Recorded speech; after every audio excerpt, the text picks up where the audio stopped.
Passons au troisième exemple d'exercice de réaction de neutralisation entre un acide ternaire et une base hydroxylée. Alors ici, on nous demande de trouver les réactifs qui réagissent ensemble afin de nous donner les produits suivants. Très bien.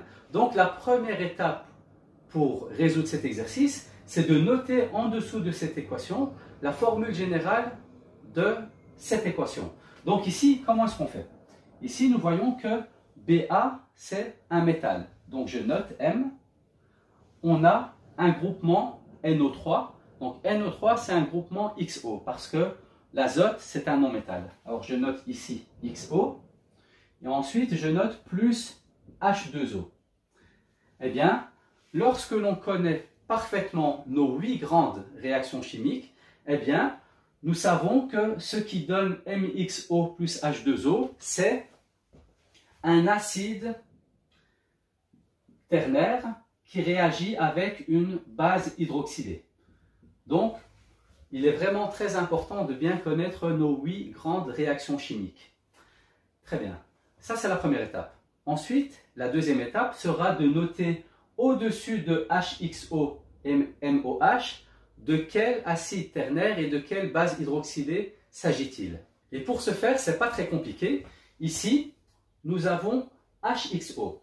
Eh bien, le H reste H, je note H au-dessus. Et ici, le XO, c'est un groupement parmi les groupements que l'on a appris en classe. Et ce groupement-là, on le retrouve au niveau des produits. On voit que c'est le groupement NO3. Alors, je vais ajouter ici, je vais mettre du NO3. Très bien.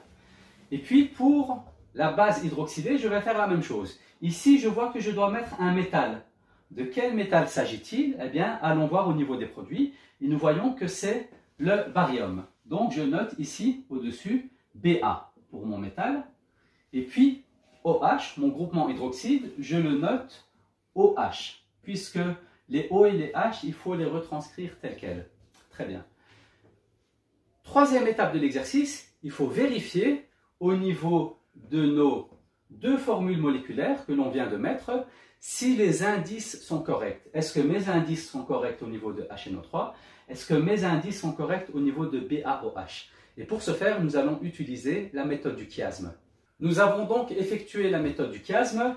L'hydrogène à valence 1, le nitrate à valence 1, et donc on a du H1NO3,1, autrement dit du HNO3, puisque les 1 en indice sont sous-entendus. Parfait. Passons à BaOH2. Ba à valence 2, OH à valence 1. Donc, on va croiser les valences qui vont se transformer en indice en chiffre arabe et nous obtenons du Ba1OH2. Autrement dit, du BaOH2. Et ainsi, nous avons corrigé ici, nous avons vérifié aussi nos formules moléculaires. Et donc, la dernière étape de l'exercice est de pondérer notre équation chimique.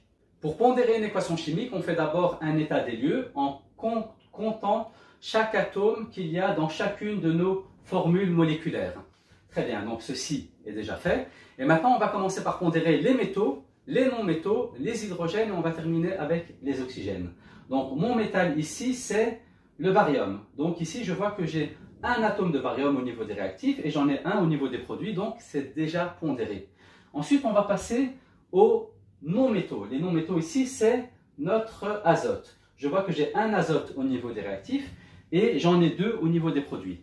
Donc, pour équilibrer ceci, je vais mettre un 2 devant cette formule moléculaire et je me retrouve donc avec 2 hydrogènes, avec 2 azotes, ainsi que 6 oxygènes. De cette manière-là, j'ai bien pondéré mes atomes d'azote. Ensuite, on va passer aux hydrogènes. Nous voyons ici que nous avons 2 hydrogènes et ici, nous avons aussi 2 hydrogènes, ce qui nous fait 4. De l'autre côté, au niveau des produits, on voit qu'on n'en a que 2. Donc, on va pondérer en mettant un 2 devant H2O et on va donc se retrouver avec 4 atomes d'hydrogène et 2 atomes d'oxygène. Ainsi, on a pondéré nos hydrogènes. Et pour terminer, on va pondérer les oxygènes. Et nous voyons ici que nous en avons 6 et 2, ce qui fait 8. Et de l'autre côté, nous en avons 6 et 2, ce qui fait aussi 8. Ainsi, on a pondéré notre équation chimique Merci d'avoir suivi cette vidéo et bon travail à tout le monde.